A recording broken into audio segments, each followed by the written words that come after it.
Hi there.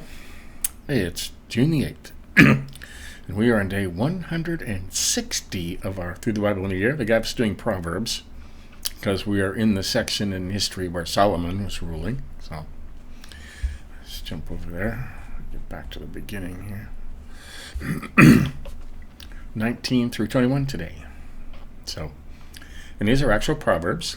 You should memorize these. It would take reading them over and over again to do that. Okay. Better a poor man who lives with integrity than someone who has deceitful lips and is a fool. Right. Even zeal is not good without knowledge. One who acts hastily sins. You get that? Sins. Or rushes in with your feet, it says. A man's own foolishness leads him astray, and yet his heart rages against the Lord. All right. Now this one, I want to go into detail on these instead of just reading through them, okay? But you go blindly ahead doing something, and then it doesn't go right, and you blame God, okay? A lot of people do. Wealth attracts many friends, but a poor man is separated from his friend. All right. Nobody likes a poor person. A false witness will not go unpunished, and one who utters lies will not escape. Let's hope so, right? Let's hope so. Many seek a ruler's favor, and everyone is a friend of one who gives gifts, right? Or bribes, right? Mm-hmm. All the brothers of a poor man hate him. How much more do his friends keep their distance from him? Yeah, easy for me to say. He may pursue them with words, but they are not there. Uncertain. The one who acquires good sense or heart loves himself. One who safeguards understanding finds success. Like that. Good sense and understanding. A false witness will not go unpunished, and one who utters lies perishes. Again, let's hope so. Mm-hmm. Luxury is not appropriate for a fool, how much less for a slave to rule over princes. Right. A person's insight gives him patience, and his virtue is to overlook an offense. All right, got that? Just let it go. Or, in today's language, keep on scrolling. A king's rage is like the roaring of a lion, but his favor is like dew on the grass.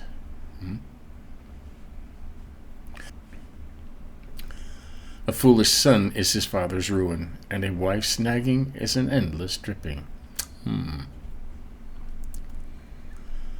A house and wealth are inherited from fathers, but a sensible wife is from the Lord.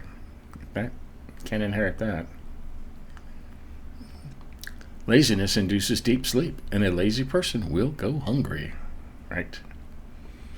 The one who keeps commands preserves himself. One who disregards his way will die. That. Watch where you're going. Kindness to the poor is a loan to the Lord. He will give a reward to the lender. Very important. If you give to the poor, you are giving to the Lord, and he pays back with interest every single time.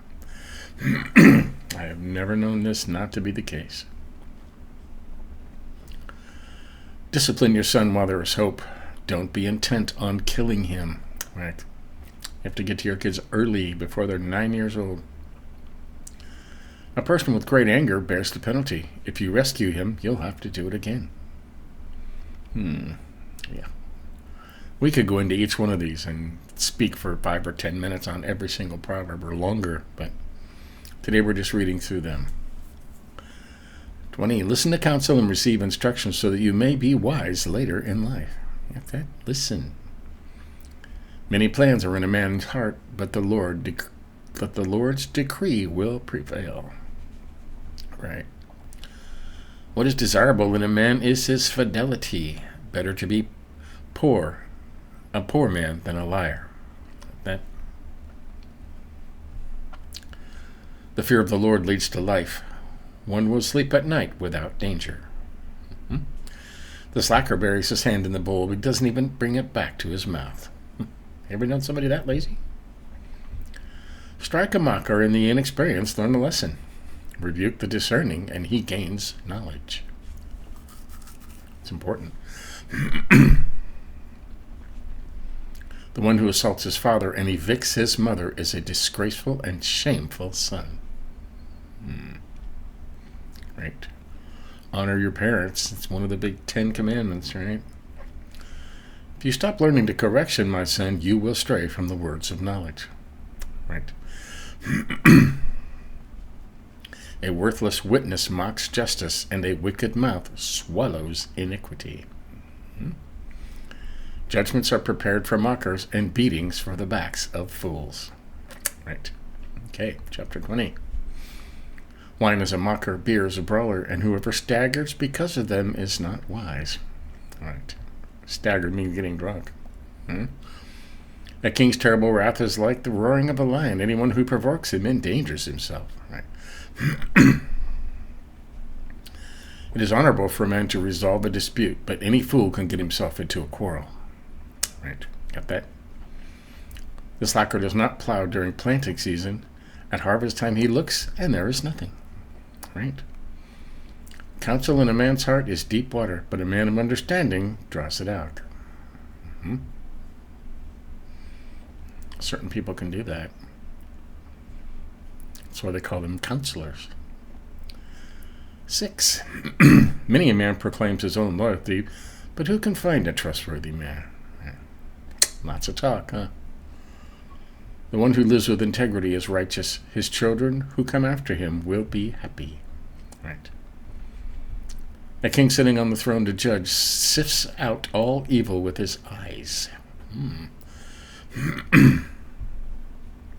Who can say, I have kept my heart pure, I am cleansed from my sin? Anybody say that? Nobody. Okay. I'll answer that for you. Nobody. Differing weights and varying measures, both are detestable to the Lord. Right? Getting cheated by somebody is detestable to the Lord. Even a young man is known by his actions, if his behavior is pure and upright. Right. It says children in other versions here. You can tell if a kid is pure and upright by the way they act around other kids, even when they're young. Okay. 12. The hearing ear and the seeing eye, the Lord made them both. Got that? The Lord made everything. Don't love sleep or you will become poor. Open your eyes and you'll have enough to eat. Right? Wake up. There you go. Wake up. It's worthless, the buyer says, but after he is on his way, he gloats. Have you known somebody like that? Cheats, tells you a piece of junk, and then they go, look at, I got this guy, I got this for a great deal. Yeah, happens. There is gold in a multitude of jewels, but knowledgeable lips are a rare treasure. Right. Take his garment, for he has put up security for a stranger. Get collateral if it is for foreigners. Right? Co-signing on loans. Right? You're going to co-sign on a loan. Okay, I'll co-sign, but you have to give me the title to your motorcycle. I'll give it back to you when you pay it off. Right? It's collateral. Food gained by fraud is sweet to a man, but afterward his mouth is full of gravel. Right?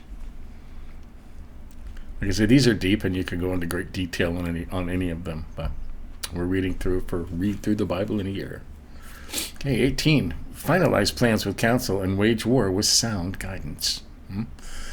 The one who reveals secrets is a constant gossip. Avoid someone with a big mouth. Got that? Avoid a gossip. Whoever curses his father or mother, his lamp will go out in deep darkness. That.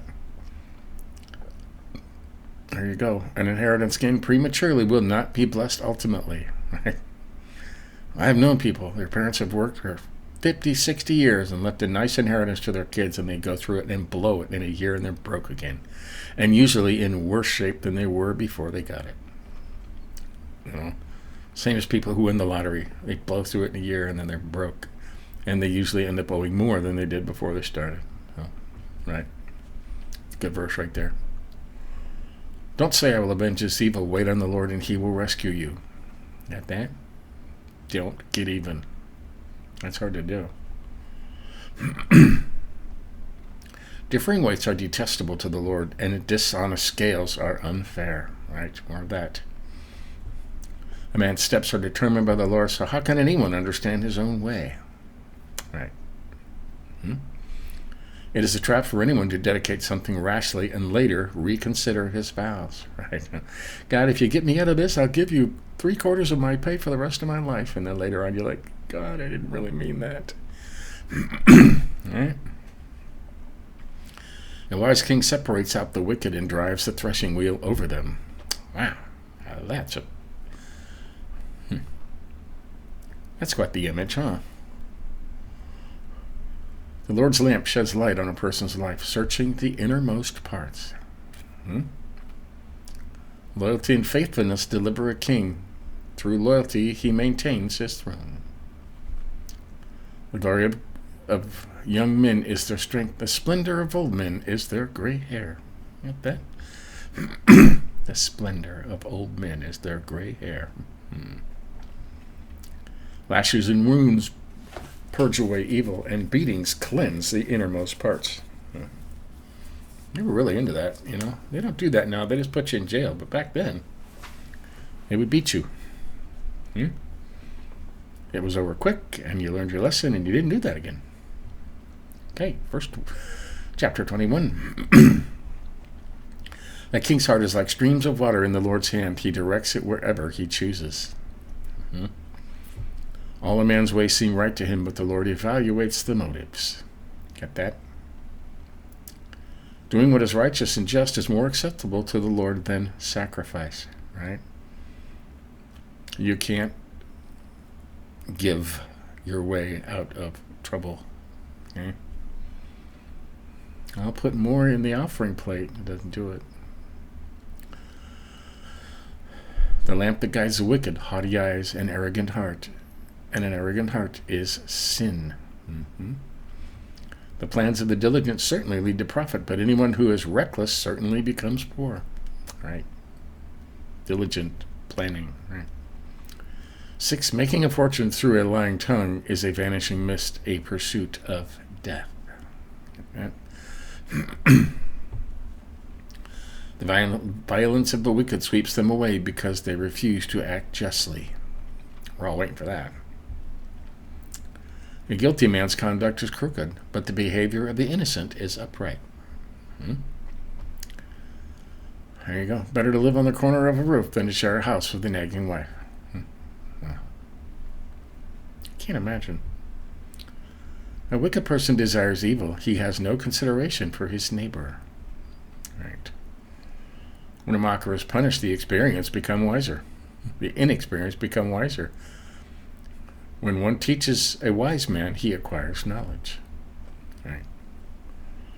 The righteous one considers the house of the wicked. He brings the wicked to ruin. Yeah. The one who shuts his ears to the cry of the poor will himself also call out and not be answered. You got that? A secret gift soothes anger, and a covert bribe fierce rage. Not a good thing, but they do it. Justice executed is a joy to the righteous, but a terror to those who practice iniquity. The man who strays from the way of wisdom will come to rest in the assembly of the departed spirits. Not where you want to be. The one who loves pleasure will become a poor man. Whoever loves wine and oil will not get rich. Right?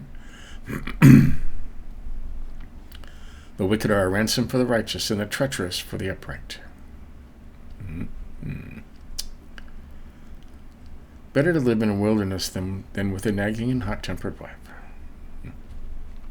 You're starting to think maybe Solomon had some problems with one of his wives, or more. Precious treasure and oil are in the dwelling of a wise person, but a foolish man consumes them. The one who pursues righteousness and faithful love will find life, righteousness, and honor. Like that? You want that? Righteousness and faithful love. A wise person went up against a city of warriors and brought down its secure fortress. All right.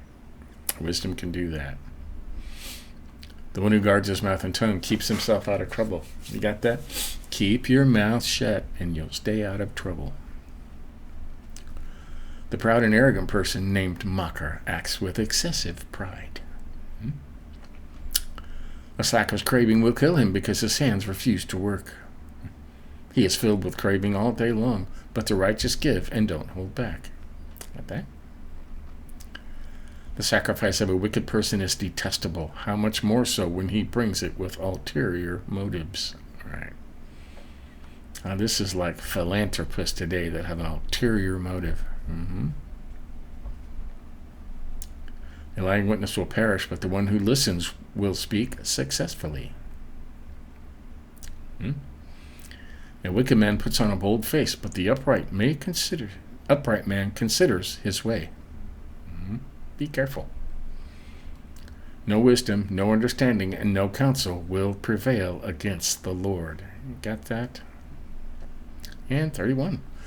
A horse is prepared for the day of battle, but victory comes from the Lord. Well, there you have it. That's 3 chapters. And we have one more. 22, 23, and 24. These are the last of the Proverbs written by Solomon. 25 through 31 was not written by Solomon. They quoted a lot of his Proverbs, but they weren't actually written by Solomon. So we'll probably, finish at 24. And then they got us reading 1 Kings and going back into the history lessons and stuff. So there you go. That's 3 chapters in Proverbs for today on our Through the Bible in 1 Year, day 160. Wow. I can't believe I've been doing this for 160 days in a row, every day, without ever missing a single day since January 1st. And I'm going to keep doing it through December 31st, and have the whole Bible read in a year. Stick it around. Catch up on any you may have missed, so you can say you have gone through the entire Bible in a year. Something you won't forget. Give us a like if you think about it. That helps me out. But till tomorrow, we'll do it all again. See you later.